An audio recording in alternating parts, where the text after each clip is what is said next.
mga bossing, welcome back sa my channel.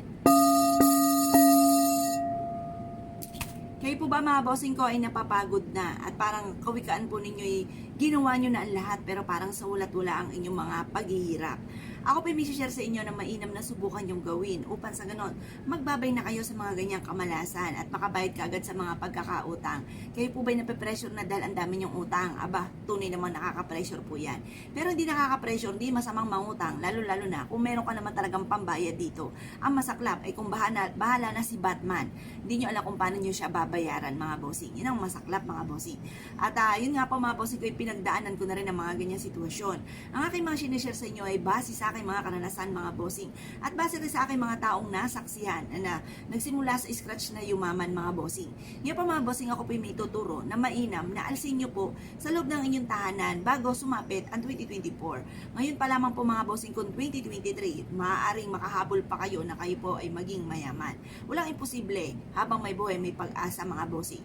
Yun nga po senior citizen na ay yumaman pa mga bossing. Hindi natin akalain nanalo pa sa loto. Diba nabalitaan nyo po ba yan mga bossing? Meron din akong kakilala mga bossing ko ay hindi na siya umaasa na siya po ay magkakaroon pa ng matagumpay na negosyo. Meron siyang mga hinahangaan ng mga kapitbahay niya at mga kakilala niya na matagumpay sa buhay.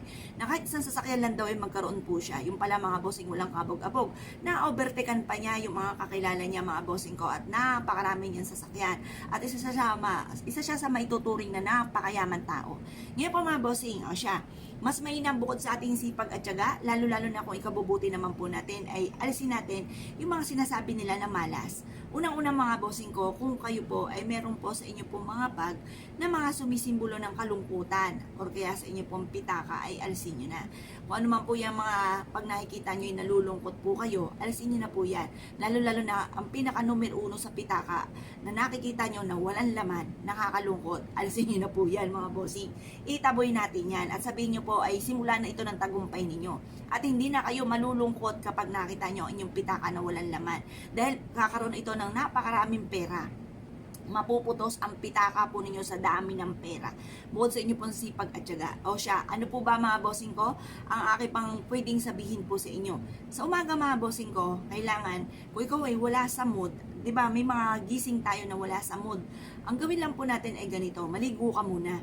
Kasi ang taong walang ligo, mga bossing, mabigat ang pakiramdam.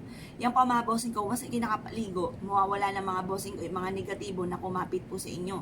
Mapapaltan po yan na magiging energetic ka, magigising ka na sa katotohanan na kailangan ng kumilos.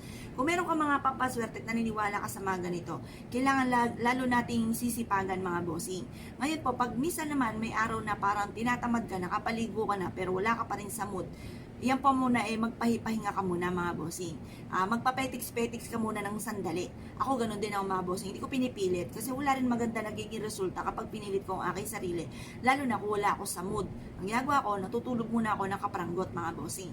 Nagigising din naman agad ako dahil alam ko nga sa aking isipan na ako po nga po ay may gagawin pa. Kumbaga ipinapahinga ko lang, hindi ko pinupuwersa. Pagkatapos po niyan mga bossing ko, kapag kayo energetic na, uminom ka pa ng kape. Para kayo po mga bossing kayo mabuhayan ng loob. Kasi iba yung dating kapag kayo buhay na buhay mga bossing. Kagaya sa pagbibideo, kung ako'y lilembot-lembot mga bossing ko, pati ako mismo ay aantokin at hihikabin sa aking mga pinagsasabi mga bossing. Kaya kailangan kape-kape ka muna. Kailangan alive na alive ka mga bossing at nasa mood po kayo mga bossing. Ngayon pa mga bossing, ang gagawin nyo lamang ay ganito. Kunin nyo po ang inyong pitaka. Kung like ko lang pera ay ganito. Tanggalin muna mga laman-laman po niyan, yung mga IDs po ninyo na nakalagay po dyan. Pagpagin nyo po muna yan sa gawing silangan.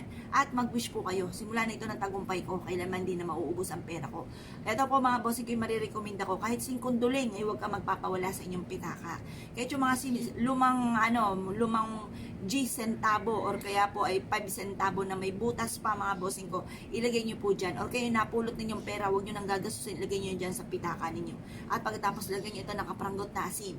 Makakatulong po yan mga bossing ko upang sa ganon, mas higit kayong maka-attract ng swerte. Para laging siksik-liglig at umapot, maraming blessing ang dumating sa inyo pong pitaka. At mapapasin nyo po mga bossing ko, may mga bagay na hindi mo ginagawa at hindi ka naniniwala na nagagawa mo mga bagay na hindi mo dati pinaniniwala paniniwalaan. Pero ngayon naniniwala ko na dahil biglang nabago ang takbo ng inyong pamumuhay. Maraming patotoo mga bossing ko na sinuwerte, naging matagumpay mula nang ito po ay ginawa mga bossing. Marami na nagpatotoo. Marami na ako naringgan at hindi na ako magtuturo, sa akin na lamang. Isa ako sa magpapatotoo sa daming blessing na dumating mula na ito ay ginawa ko. Kaya kung ikay naniniwala at nais po itong gawin, lalo-lalo na kung ikabubuti naman po ninyo at hindi nyo ito ikakapahamak, subukan nyo na po ito dahil makakatulong po ito upang sa ganon magtuloy-tuloy ang pasok ng swerte. Kaya kung kayo pininiwala at nais po itong gawin, asya mga bossing ko, good luck po sa iyo po lahat.